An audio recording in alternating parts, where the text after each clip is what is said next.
Hello বন্ধুরা, live capture পূজা চ্যানেলটিতে তোমাদের অনেক অনেক স্বাগত। আজকে চলে এসেছি একটা নতুন ভিডিও নিয়ে। সেটা হচ্ছে সন্ধ্যের একটা স্ন্যাক্স ভিডিও। সেটা হচ্ছে পনির রোল। খুব পরিচিত একটা রেসিপি, কিন্তু এটা সচরাচর বাড়িতে সবাই না করে বাইরেই খেতে যায়। কিন্তু আমি বলবো যে বাড়িতে করে খাও, জিনিসটা আরও সুন্দর হবে, আরও ভালো হবে। তো আমি খুবই সহজ পদ্ধতিতে বাড়িতে যে সমস্ত জিনিস থাকে সে সমস্ত জিনিস দিয়েই তোমাদের করে দেখাবো পনির রোল। আর তোমরা খুব সহজেই তোমাদের বাচ্চাদের, বাড়িতে বড়দের সবাইকে এটা সার্ভ করতে পারবে। তো চলো আর দেরি না করে মেন রেসিপিটাতে যাই। আশা করি তোমাদের ভিডিওটা খুব ভালো লাগবে। তো শেষ অবধি ভিডিওটা অবশ্যই দেখতে থাকো। পনির রোল করার জন্য মেন ইনগ্রিডিয়েন্টস সেটা হচ্ছে পনির। এখানে রয়েছে হচ্ছে 250 গ্রামের থেকে একটু কম পনির, যেটাকে আমি একদম স্কোয়ার শেপে চৌকো চৌকো করে কেটে নেব। দেখো তোমাদের সামনেই আমি কাটছি, খুব বেশি ছোটও করব না, আবার খুব বেশি বড়ও থাকবে না পনিরের স্কোয়ারগুলো। তো এটা কাটার পরে আমি খুব জুলিয়ান পিস করে আমি কেটে নেবো হচ্ছে পেঁয়াজগুলো একদম কুচি কুচি করি। তোমরা জানো যেরকমভাবে রোলে আর কি থাকে আর কি, ভীষণ সফট কুচিটা হবে। তো এই পেঁয়াজটা কেটে নিই। আর অবশ্যই একটা কথা, যেটা হচ্ছে যে সবজিগুলো দেওয়া হবে সেগুলো কিন্তু আগের থেকে ইয়ে করে রাখা হবে, ধুতে হবে। আগে ধুয়ে নেবে। সবজি কাটার পরে কখনোই ধোয়া কিন্তু উচিতও নয়, আর এটা তো রোলে তো দেওয়াই যাবে না। তো দেখো এবার আমি কেটে নিচ্ছি হচ্ছে কুচি কুচি করে টমেটো। তো টমেটো কেটে নেওয়ার পরে আমি এবার কাটবো হচ্ছে শশাটাও কিন্তু তাই আগে থেকে ধুয়ে রেখে দিয়েছিলাম।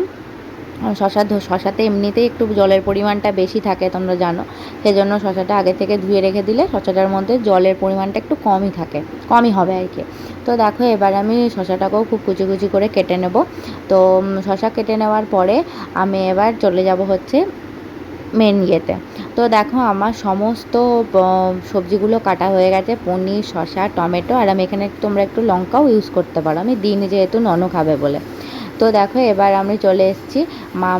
মা আগে ভালো করে ময়দাটা ভালো করে মেখে রেখেছিল, শুধুমাত্র তেল দিয়ে, ময়দার মধ্যে আর অন্য কিছু দিয়ে ময়াম দেওয়ার কোনো প্রয়োজন নেই। সাদা তেল দিয়ে সুন্দর করে ময়দাটা মেখে এই 15 মিনিটসের মতন স্ট্যান্ডিং টাইমে রেখে দেবে।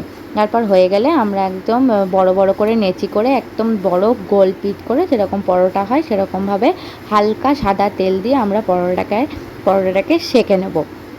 তেলের পরিমাণ কিন্তু খুব বেশি দেওয়া যাবে না, পরোটাটা হবে কিন্তু শাঁকা শাঁকা। কারণ অত্যাধিক তেল মানুষের পক্ষে খাওয়াও ভালো না, আর বেশি তেল দিলেও কিন্তু রোলটাও কিন্তু খেতে ভালো লাগবে না।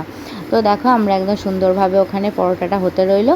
আর এখানে আমরা বাটারে পনিরটাকে একটু সতে করে নেবো।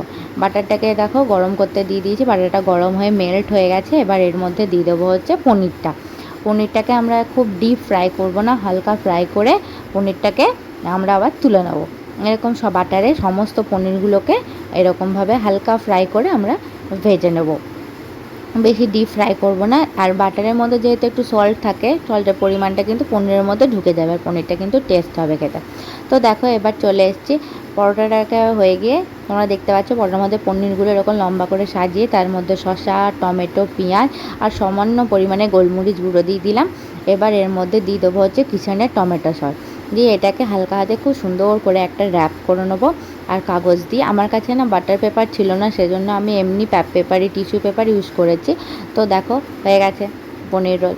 খুব সহজেই তোমরা বাড়িতে এরকম সুস্বাদু এবং একটা টেস্টি রেসিপি করে ফেলতে পারো। তো আমার ভিডিওটা ভালো লাগলে অবশ্যই চ্যানেলটাকে সাবস্ক্রাইব করে দিও, একটা লাইক, কমেন্ট অ্যান্ড শেয়ার।